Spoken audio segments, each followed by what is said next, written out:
It really is a pleasure for me to be here this morning. Um, Dr. Anthony, Dr. Barbosa, representatives from PAHO, CARFA, CARICOM Secretariat. You realize I'm dispensing with the protocol list, right? This is a very busy period here in Guyana. Different things, but somehow all interrelated. This morning we were at the Pegasus at the launch of the CARICOM Oceans Policy Consultation, talking about sustainable development and coastal communities and issues of health and education and all of those things that are impacted there. This evening we will be having an event with the Shipping Association. Tomorrow it's the Global Biodiversity Alliance, and different things, but they're all interrelated in some ways. And it reflects, I think, the reality that in Guyana, but in the wider community, there is a lot happening, a lot. And we have to take the time when there is a lot happening to make sure that we plan well. And so this is one of the things that we're doing here today. And I am, as a planner in my other life, and when I sit and plan, it's really important for us to bring all of the information together in order that when we craft strategies, they are relevant, they are meaningful, people are aware and can participate because they know what's been in preparation. And I just want to say to you, Ms. Piedad Huerta, that was what you demonstrated when you gave the presentation, that the involvement, the data, the consultation along the way, so that we all know, are aware of, prepared to participate and support, and work very closely with PAHO in the implementation. So thank you very much for that. This strategy, as you indicated, is a continuation of a process. CARICOM has prioritized health outcomes for a long time. And this long-standing commitment of CARICOM will continue. This launch today is a landmark moment in the partnership specifically with PAHO, which has been instrumental in focusing our health policies across the region, our public health delivery across the region, and ensuring that we can take care of the good health of the people of the community. Here in CARICOM, we have consistently prioritized health. You would recall that in 2001, when I was here before, at the 22nd regular meeting of the Conference of Heads in the Bahamas at that time, our leaders had made the historic decision to create the Pan-Caribbean Partnership against HIV and AIDS. And when you heard the data that suggests that we are eliminating mother-to-child transmission, that we are seeing less incidences of new infections, PANCAP, which is an integral part of managing that process, is really important in that. And I cite that because when we say health is important and it's a priority, it is those projects, those undertakings that we do as a community with the support of PAHO and with the leadership of CARFA in many instances that are critical in ensuring that we do prioritize our health. In 2007, the Port of Spain Declaration, of which we are very proud because it placed the CARICOM region at the forefront of advocating for attention to treat with the growing epidemic of NCDs. An epidemic means disease, but we're talking about NCDs. But the rate at which we began to realize that NCDs was affecting a growing portion of our population, and not only older people, but younger people as well, made us realize that we needed to treat with the growing problem of NCDs. It's a lifestyle issue in many ways. What we eat, what we do, how we live, how much hours we spend behind our desks. We don't get active. So, Alison, you're right. We like to talk about the need to be active, the need to eat healthy, and the need to take care of our overall health, not only curing disease, but living healthy. And therefore, for us,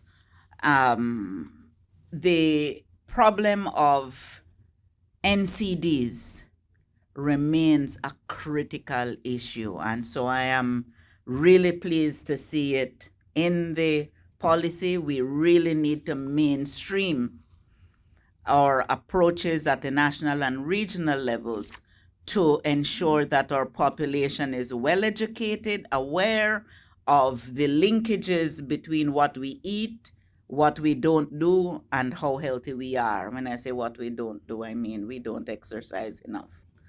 We need to fix that. We need to make that lifestyle change at all levels, and therefore we're looking for continued focus, continued support in treating with the problem of NCDs.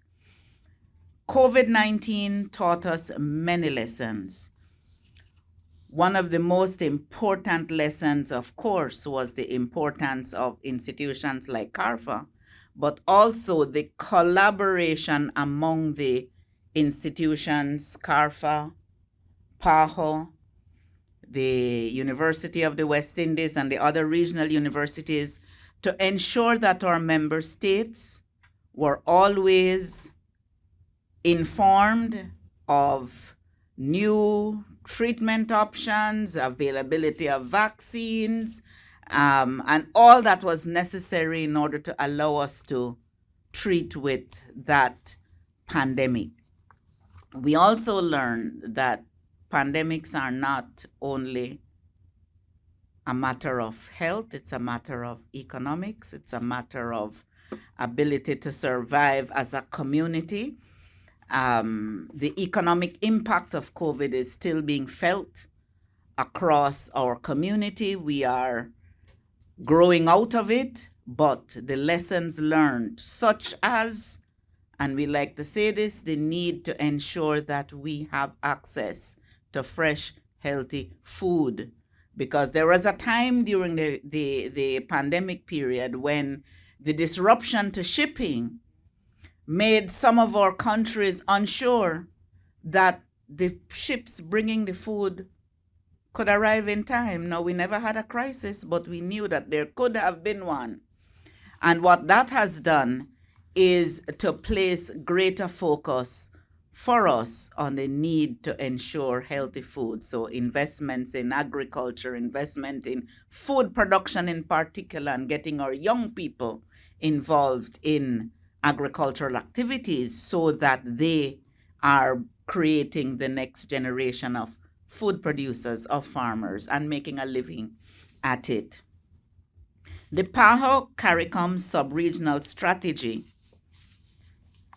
will mesh with all of these things that we are doing, because it's a strategy about health, but it's a strategy about people and how we live in our communities, how we live with one another, and how we ensure that important health matters are being addressed at all levels, and access to health services, access to medicines, access to technology, all of those things are being addressed in our policy.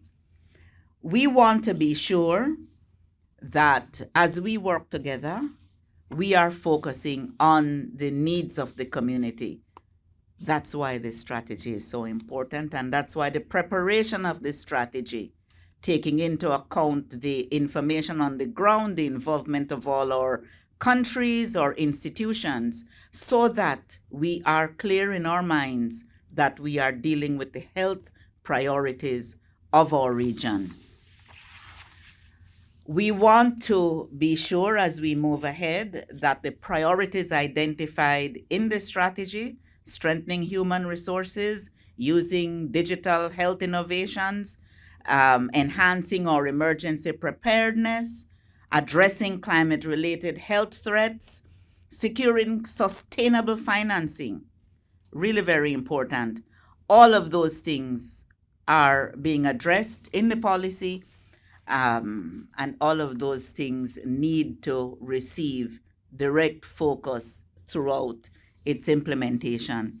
Our partnership with PAHO, which is an enduring partnership, is further solidified by this strategy. It provides the collaborative framework which we know is necessary to translate political decisions into work on the ground, because the policies we are anticipating are going to be informed by ongoing data collection and work, and therefore, once the policies are made in the context of this strategy that we are signing on today, we have a greater chance of getting the implementation right. So we want to be sure, in the words of the late Carissa Etienne, that, and I quote, "Health is not a privilege, it is not a commodity, it is a fundamental human right, and therefore we will work together with you in ensuring that this strategy speaks to those words." In closing, I want to reiterate sincere appreciation to our partners at PAHO, our member states and our regional institutions, all who were involved in the preparation of this strategy. I want to commend you for your dedication, for the hard work that has brought us to this point. Let us agree to maintain the momentum that we had in the preparation of this strategy to the implementation of this strategy, so that we can see the delivery of health, dignity, development for all our citizens. Thank you very much.